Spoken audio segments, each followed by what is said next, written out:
This is Dick Zondag, Jung's Garden Doctor, and today we're going to talk a little bit about tomatoes and peppers.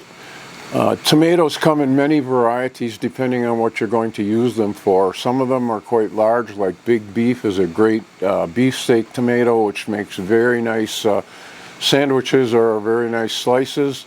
You can get tomatoes that make paste tomatoes. Amish paste is a good variety of paste tomato. And then the cherry tomatoes, there's a variety of colors and sizes of the cherry tomatoes.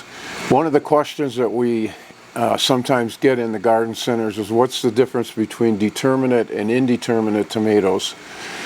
Determinate tomatoes are ones that have a very determined size.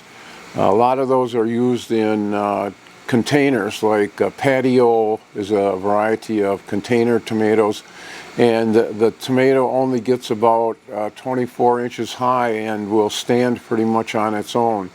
Indeterminate tomatoes, the vines keep growing and producing tomatoes as long as the vine is active and you keep picking the tomatoes off. Most of the tomatoes are indeterminate and will vine all over your garden. A lot of people will train their indeterminate tomato vines either in a cage or on a fence, or will just put a bamboo stake in the ground and train it on that. In that case, you want to take some of the suckers out so that the tomato just keeps growing higher and it produces really good tomatoes. Fertilization, you don't want to over-fertilize your tomatoes because tomatoes will grow quite large if you put too much nitrogen on them. So just if your soil is in good shape, you really don't need to fertilize tomatoes. With peppers, there are again a multitude of varieties of peppers.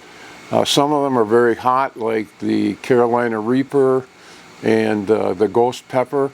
And then you can get to all the way to the real mild bell peppers like Big Bertha, or there are a lot of different ones, and there are different colors also.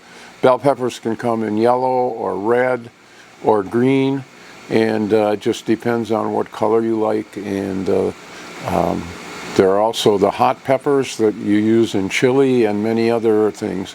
With peppers, they like to have a very sour soil, and so when you're planting your peppers, putting a couple of matchsticks that are not burned, because the sulfur in the match will make the soil sour, and the peppers will grow much better.